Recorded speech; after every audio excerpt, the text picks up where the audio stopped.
Scale with Freedom de Society. We are back on track pour un coaching hebdomadaire dans la communauté Facebook. Ça fait 2 semaines que je me suis pas connectée ici et que je me suis pas déposée pour vous livrer du contenu juicy. J'avais besoin de prendre un step back, honnêtement.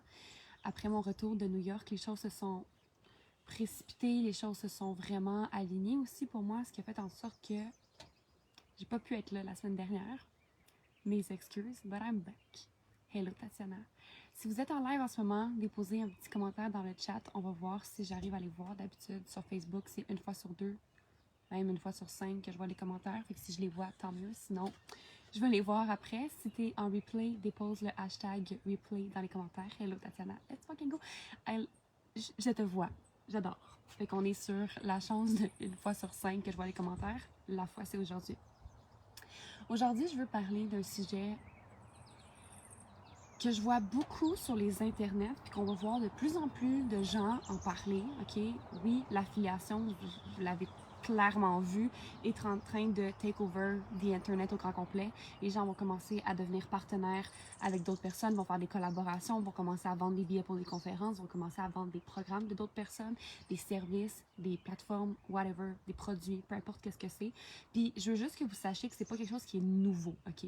Puis c'est tellement vieux comme pratique que les gens l'ont oublié. C'est comme le dicton que l'union fait la force.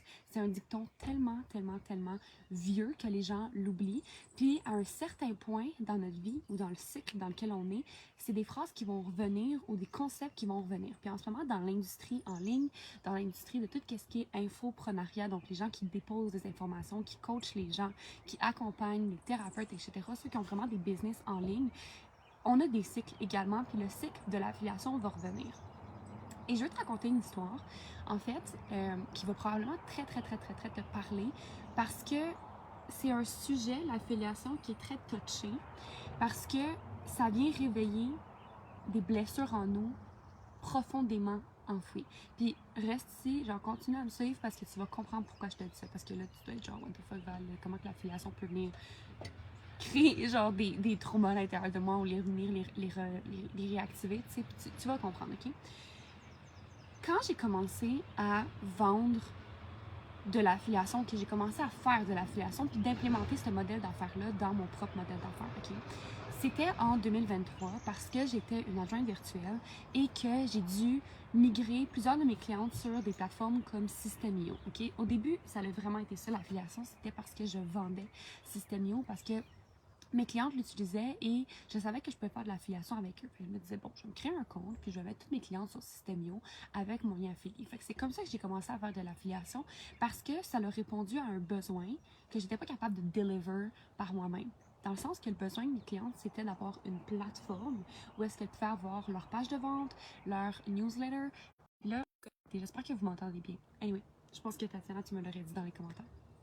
Fait que System.io répondait à un besoin que mes clientes avaient à un moment, tu sais, d'avoir les pages de vente, d'avoir un site internet, éventuellement d'avoir les newsletters, les infolettres au même endroit, d'avoir des landing pages, des liens de paiement, etc., tu sais, tout à la même place. Fait que System.io, à ce moment-là, venait vraiment à un besoin que je suis pas venue, j'oublie toutes mes bonnes manières. Fait que System.io répondait à un besoin à ce moment-là. Puis c'est la raison pour laquelle j'ai décidé de m'affilier avec System.io puis avec des plateformes dans ce genre. Puis moi, personnellement, j'ai migré vers Trafcard parce que Trafcard, à ce moment-là, tu payais une seule fois puis tu avais accès à vie à la plateforme. Tu pouvais avoir le nombre de pages de vente que tu voulais, le nombre de formations aussi, le nombre de liens de paiement que tu voulais. Tu peux même faire de l'affiliation à même le programme. Fait que pour moi, c'était vraiment comme le best shit, ok? Puis j'ai des clientes qui ont besoin aussi de minimiser les coûts dans leur entreprise pour maximiser le profit en prenant des plateformes comme Trafcard qui va justement faire exactement ce que je viens de te mentionner. Versus, il y en a d'autres qui avaient vraiment besoin d'être tout dans le même endroit parce que Trafcard, tu as un logiciel externe, donc MailerLite ou Flowdesk ou peu importe pour pour vraiment créer des automatisations, des courriels onboarding, etc. Tu ne pouvais pas faire ça tout à même Trafcard.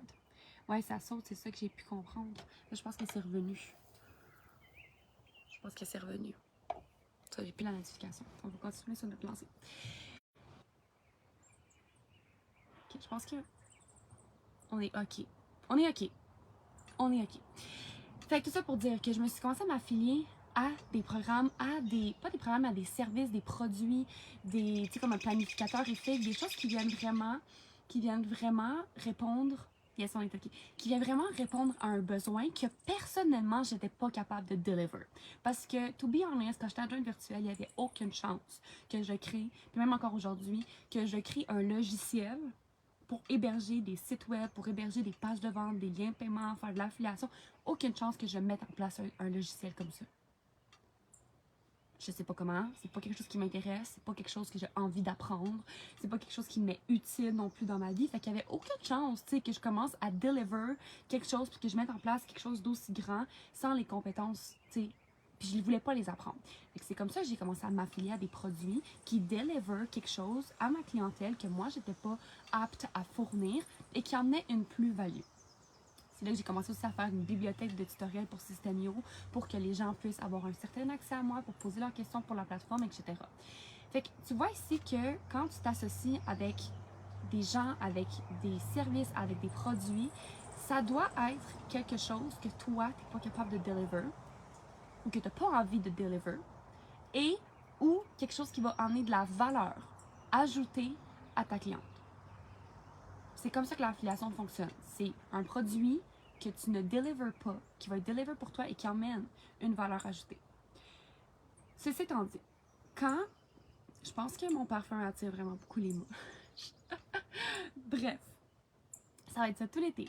C'est parfait.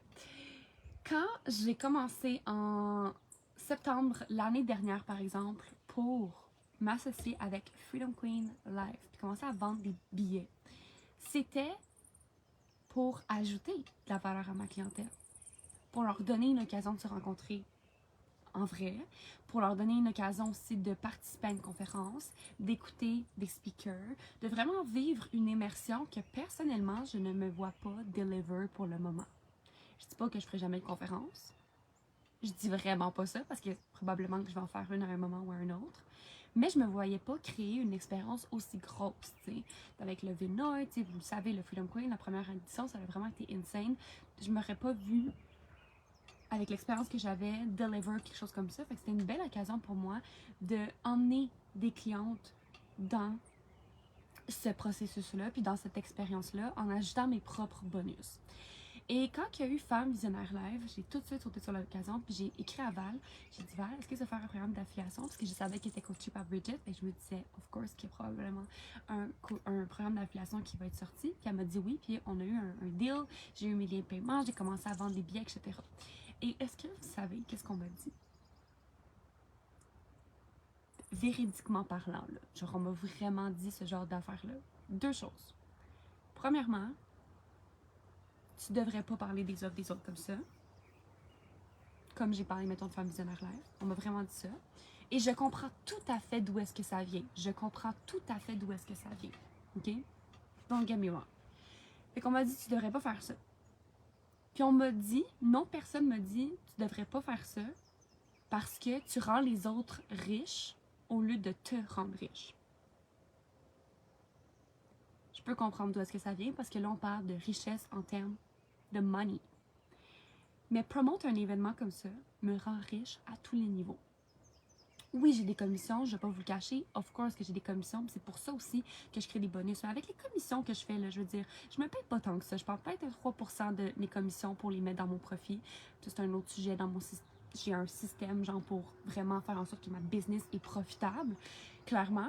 Mais le reste, là, tu sais, toutes les commissions, ça va vraiment servir à payer les expériences. Tu sais, la séance photo qu'on va faire avec le vidéaste, la séance de vidéo, tu sais, tout ça, c'est des choses que l'argent que je reçois littéralement de mes commissions va être réutilisé. Fait que oui, ok, en termes monétaires, je fais des commissions, mais ça me rend riche à un autre point où est-ce que je crée des connexions avec mes clients. La plupart des filles qui viennent avec moi à Femme Visionnaire Live, on est maintenant 14, je suis la première, je me compte là-dedans parce que j'ai pris mon propre billet avec mon propre lien affilié. J'ai demandé à Val si c'était moralement correct de faire ça, puis elle m'a dit oui, of course, do this. Fait que je suis la première, I go first. Je suis allée en premier, puis ça c'est un autre sujet, mais comment tu t'attends à ce que les autres te suivent quand tu n'es pas capable de suivre ton propre lead? Tu te dis, OK, I want to be there, je veux aller là, je veux aller à cet endroit-là. Mais t'es pas la première qui y va, t'attends que les autres fassent le lead. Puis en affiliation, c'est pas comme ça que ça fonctionne. Du moins pas pour les conférences. You need to take the first ticket pour move les gens. Il faut que tu prennes le premier billet pour que les gens te suivent dans cette journey-là. Il faut que tu crois tellement en toi puis en l'événement que t'as pas besoin que ton ami prenne le billet pour y aller. C'est genre, non, I go first. Fait que les 14 femmes qui viennent, il y en a que c'est des amis. Je pense à Eugénie, je pense à Cara, en fait, Cara qui était une de mes mentors en 2024, qui m'a proposé de garder son chien à Cannes pendant qu'elle s'en va à Dubaï. J'ai des clientes qui viennent avec moi à Femme Visionnaire Live. Je pense à Océane, je pense à Tatiana qui vient à la retraite puis qui a eu son billet gratuitement parce qu'elle vient à la retraite. Je pense aussi à Christine qui est une cliente. J'ai Ophira qui est une amie. Toutes ces femmes-là sont des clientes, des amies ou des femmes que je n'ai pas connues. Je pense à Annie. Et la relation que je suis en train de créer deep avec ces clientes-là, ça me rend riche. Parce que ce calibre de relation-là, c'est durable, c'est vrai, c'est profond. Je veux dire, on est en train de faire un mastermind en ce moment avec les femmes où est-ce qu'on va créer un game plan. En fait, on est en train de le créer, ce qui a commencé, un game plan pour devenir la meilleure version de nous-mêmes quand on va arriver à faire un visionnaire live. Puis je sais que c'est vague, la meilleure version de nous-mêmes, ça a tellement été utilisé, but I think you get the point. Fait que, oui, je rends les autres riches d'une façon monétaire, mais en faisant ça, je me rends riche. Mon cœur est rempli, je suis remplie de gratitude. Je me sens tellement connectée à Dieu, puis ça, pour moi, il n'y a pas un montant d'argent qui va venir dépasser ça, ou qui va venir remplacer ça. La relation que j'ai avec Dieu, la relation que j'ai avec mes clientes, la relation qui est tellement deep, qui est tellement profonde, ça n'a pas rapport avec les commissions. Ça n'a pas rapport avec les commissions, puis ça n'a pas rapport avec the end goal, avec le but final que, mettons, Val va être riche avec la conférence. C'est l'expérience que je vais vivre. C'est comment que ça l'élève ma brand. C'est comment est-ce que, tu sais, mettons qu'on parle d'un point de vue vraiment plus stratégique et non énergétique avec la relation que j'ai avec mes clients, mais d'un point de vue vraiment stratégique, m'associer avec une conférence, puis d'être top affilié, ça renforce mon autorité, ça renforce ma crédibilité, ça renforce le fait que oui, je peux avoir 870 followers sur Instagram, mais d'être capable de bouger une grande partie d'entre elles dans mes offres, dans mes contenants, dans mes expériences. 14 femmes vont prendre un avion pour venir à Paris, là, pour qu'on se rencontre. Fait que ça renforce tous ces points-là qui ne s'achètent pas, mais qui se build avec le temps. Puis parce que je me suis associée à une conférence comme ça skyrock everything. Everything. Mais un emoji dans le chat, si tu comprends ce que je veux dire, si t'es comme make so much sense. Et je suis venue à une conclusion, OK, pendant que j'étais à New York, pendant que j'avais une conversation avec Eugénie. Puis je lui ai dit, tu sais, scarcity mindset. Ce mindset-là où est-ce que t'es comme, je vais jamais en avoir assez, puis parce que j'en aurai jamais assez ou parce que j'en aurai jamais... Parce que je pense que les opportunités sont limitées, puis qui peuvent être saturées à un certain moment, fait que je ne vis clairement pas dans l'abondance. Je veux garder, tu sais, ton argent. Tu sais, le scarcity mindset, c'est vraiment, ça a vraiment été normalisé autour de l'argent, OK? Mais là, je vais t'emmener une perception vraiment différente. Scarcity mindset, c'est pas juste avec l'argent. Oui, ça a été utilisé vraiment pour l'argent, pour que les gens comprennent c'est quoi ce sentiment-là, parce que scarcity, j'ai aucune idée comme c'est quoi la définition en français, mais tu sais, ce mindset-là où est-ce que t'es comme je veux tout garder pour moi. Puis je vois vraiment comme un écureuil dans ma tête en ce moment, une image d'un écureuil qui prend toutes ses noix puis qui est comme c'est à moi, puis je vais les mettre au plus grand abri parce que je veux pas que les gens les prennent, parce que il y a des chances que j'en ai pas d'autres, puis on fait ça avec notre argent, tu sais, on est comme non, je veux pas dépenser de l'argent parce que j'ai l'impression que c'est la seule argent que j'ai pour le restant de ma vie puis qu'il n'y en aura jamais d'autres, puis là je vais le garder à cause de ça. C'est pas dans un mindset de comme je manque tout le temps d'argent, c'est vraiment plus comme je manque de l'argent, puis en plus que je manque de l'argent, ben je veux juste garder tout ça pour moi en ce moment, puis je vais rien faire avec parce que what if arrive X, Y, Z, ok? Fait que ça, c'est scarcity mindset. Sur que scarcity mindset, ce qui se passe, c'est qu'il peut être transmis littéralement dans toutes les choses que tu fais, puis dans l'affiliation, puis dans les opportunités, c'est exactement ça. C'est exactement ça. tu as peur de promote. C'est un post que je vais faire, mais tu as peur de promote les conférences de d'autres personnes, les events de d'autres personnes, le travail de d'autres personnes, que toi-même tu consommes, là, je veux dire. Bridget, je consomme son contenu. Val, j'interagis beaucoup avec elle.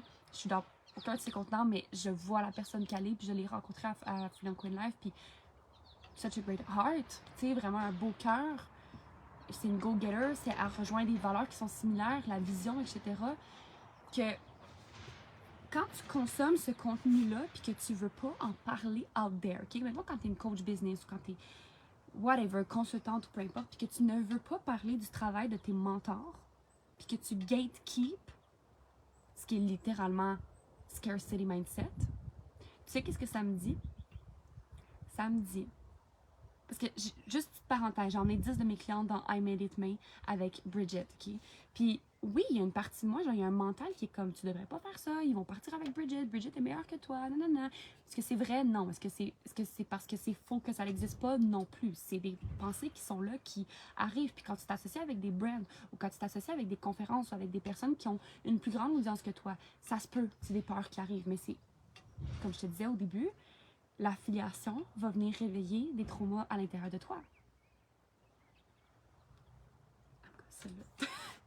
L'affiliation va venir réveiller des traumas à l'intérieur de toi que tu pensais guérir ou que tu n'as jamais adressé ou que tu n'as jamais pensé qu'ils étaient présentes. Fait que quand tu gatekeep tes coachs, tes mentors, les gens qui ont transformé ta vie, les conférences de d'autres personnes, pas d'un lieu où est-ce que t'es comme, tu sais, j'ai juste pas envie d'en parler, puis ça c'est vraiment correct. Tu sais, quand ça n'a vraiment pas rapport avec ta business, on s'entend, ça n'a pas rapport, puis t'as pas d'affaire à promouvoir ça, on s'entend. À moins que tu trouves un angle pour promote. C'est ça qu'on fait en one-on-one, c'est ça qu'on fait dans mon mastermind, de trouver l'angle parfait pour toi, pour que tu puisses vendre justement des choses, puis trouver des bonus qui ont rapport avec ton offre. Mais ce que ça me dit quand tu veux pas promote, c'est que tu as peur, que tu... Puis là, écoute bien ça, ok? Tu as peur que tes clientes, quand ils rentrent dans le contenant de quelqu'un que tu admires, puis que tu utilises, tu as peur qu'ils te quittent, qu'ils t'abandonnent, fait que ça rentre. Ça vient chercher la blessure de l'humiliation, de l'abandon, du rejet. Sauf que l'affaire, c'est que tes clientes ne vont jamais t'abandonner si toi, tu raises the bar tout le temps. Si tu élèves les standards tout le temps. Si tu continues à faire des bold moves. Tu as peur que tes clientes rentrent dans des contenants dans lesquels tu es parce que tu sais très bien que tu ne vas pas être capable de raise the bar. Puis de toujours level up ton game, ton jeu, ton offre, ta business, ta zone d'expertise. Et tu as peur que tes clientes te bypassent parce que tu sais qu'elles vont te outgrow. Tu sais qu'elles vont te dépasser parce que tu n'es pas capable de level up ta game. Puis ça te garde tellement petite. Et c'est quelque chose que je travaille énormément parce que, of course, que j'ai dépensé où est-ce que je suis comme, bon, ben là, mes clientes, j'aurais pas dû faire ça, tu sais, pour 33 $ de commission, j'aurais pas dû, même encore, quand j'ai invité mes clientes, c'était 11 $ de commission, 33% de commission, j'étais comme, j'aurais donc pas dû faire ça parce que là, mes clientes, ils vont partir de mes offres, ils voudront plus investir en moi. J'avais peur. Puis j'ai encore peur à ce jour que mes clientes fassent comme, you know what, Val, je vais aller avec Bridget. Puis même, à Femme Visionnaire Live, je sais que Val, elle va vendre quelque chose à la fin. Je le sais. C'est sûr. C'est comme, moi, c'est ça que je ferais. Puis je me dis, tu sais, mes 14 clientes qui sont ici dans la salle, qui vont peut-être quitter mes propres services pour aller dans l'offre de Val. What if? Who cares? Tant mieux. Tant mieux. Puis c'est vraiment, l'affiliation va vraiment te permettre de lâcher prise sur la pression que tu te mets, sur comment que les gens lead leur vie, mais à la fin de la journée, ça te remet tout le temps en face. Où est-ce que toi, t'es pas capable de jouer plus grand? Ça va venir te trigger d'une manière ou d'une autre. Puis ça va surtout venir trigger les autres autour de toi. Parce que je sais, là, quand j'ai commencé à vendre mes 10 billets, puis j'ai failli gagner l'appel avec Bridget, mais c'est juste parce que moi, je pensais que PM, c'était minuit soir, alors que c'était midi. Bref. Je sais, il y a des gens qui ont été trigger par ça. Que genre, j'ai sauté sur l'occasion d'emmener les gens avec moi puis de gagner le feature dans le magazine de Freedom Queen. Ça les a trigger parce qu'ils n'ont pas sauté dans l'occasion. Mais moi, ce que ça me dit, là, quand tu sautes pas dans des occasions comme ça puis dans l'affiliation, puis que tu ne veux pas t'associer avec d'autres partenaires ou avec d'autres brands ou avec d'autres collaborateurs, c'est que tu as peur que tes gens te outgrow. Mais tes gens ne vont jamais, jamais te outgrow quand toi, tu outgrow tout le temps la dernière version de toi-même. Puis que tu raises the bar. Puis que tu augmentes tes prix. Puis que tu fais des moves que tu pensais jamais faire. Que tu décides de faire un bold statement puis te dire, OK, you know what, je vais aller en live sur mon groupe Facebook à toutes les semaines. Je vais écrire un livre. Je vais devenir MC dans une conférence. Je suis tout en train de vous spill the tea, c'est chill. Je vais créer des bonus extraordinaires pour une expérience extraordinaire. Je vais créer mon propre mouvement dans le mouvement. Je vais aller me pitcher sur des podcasts. Je vais me donner un objectif, puis je vais l'atteindre, puis je vais tout faire pour que ça l'arrive. Je vais dire, OK, ce mois-ci, je vais faire 10 000 $ par mois, puis je vais le faire. Ça, c'est des choses que toi, tu devrais mettre tes blinders on, tes œillères, focuser sur toi. OK, puis oui, of course, ta business, tes gens, your people, tes clientes, mais à la fin de la journée, tes œillères, ta business, toi, comment toi tu peux évoluer en tant qu'humaine. C'est quoi les moves que tu peux faire qui vont faire, oh, OK, on est sur un edge, on peut monter de niveau, puis on peut comme respirer différemment. On peut atteindre une différente vue. C'est tellement important que tu raises the bar tout le temps dans ton entreprise parce que c'est la seule façon que tu t'assures que tes clientes ne te outgrow pas. Puis si ils te outgrow, je te jure, si ils te dépassent, okay, puis c'est pas d'un lieu, je veux faire quand même attention de faire un disclaimer, c'est pas d'un lieu où est-ce que t'es meilleur que les autres puis tes clientes, c'est de la merde, là, c'est vraiment pas ça. Mais c'est juste que si tu veux leader un mouvement, si tu veux leader des gens, si tu veux être la leader que t'es, il y a des chances que tu sois 5-6 pas devant quelqu'un. Puis c'est exactement pour les 5-6 pas devant la personne que les gens t'engagent parce qu'ils veulent collapse time. Puis des fois, of course, ils vont te outgrow parce que ton travail fonctionne tellement bien que là, oh, OK, j'ai besoin d'aller chercher une mentor qui est encore plus avancée. Sauf que si tu es la personne qui prend toujours 5-6 pas devant toi, ben pourquoi la personne irait voir quelqu'un d'autre quand tu es la personne qui est toujours 5-6 pas devant elle? Puis que tu t'assures de montrer le chemin tout le temps. Puis c'est une grosse pression qu'on peut se mettre sur nos épaules. C'est une grande responsabilité de toujours être une meilleure version de nous-mêmes. Puis de toujours travailler sur nos blessures, puis de les voir, puis de les catch-up, puis de juste comme les transmuter. C'est une grande pression. Mais quand tu fais ça, tu t'assures que tes clientes restent. Puis si elles partent, c'est juste parce que vous n'êtes plus un bon fit. Peut-être qu'elle fait un pivot, peut-être que toi, tu as fait un pivot aussi, puis les raisons pour lesquelles elle t'a engagé, c'est pas exactement ce que tu sers aujourd'hui. Fait que là, fait que même un emoji dans le chat, c'était comme that land, genre ça l'atterrit en moi, ça le fait du bien, ça. Puis qu'est-ce qui a fait du bien aussi, je serais vraiment curieuse, même si c'est en replay. Parce que être une leader, c'est une responsabilité, vraiment. C'est un travail de Dieu, c'est un travail tellement puissant, tellement important, tellement nécessaire, tellement bénéfique pour la planète en tant que telle, que, of course, qu'il va falloir que tu ailles en premier, of course, qu'il va falloir que tu prennes des pas que tu n'as jamais fait. Puis en ce moment, je suis en train de faire des moves que j'ai jamais fait de ma vie. Puis exactement ce que je parlais avec Miranda il y a comme 2 semaines avant que je parte à New York. Je lui ai dit, tu sais, Mi, at this point, je le fais pas pour moi.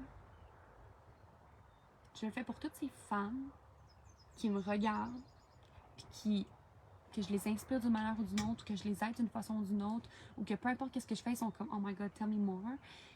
Je le fais pour elles. Pour celles qui sont comme « Et si elle est capable de le faire, I'm gonna do it too ».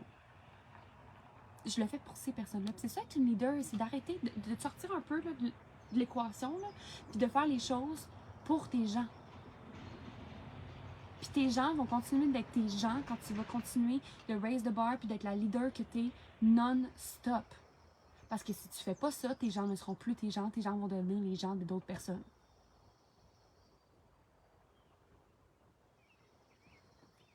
Fait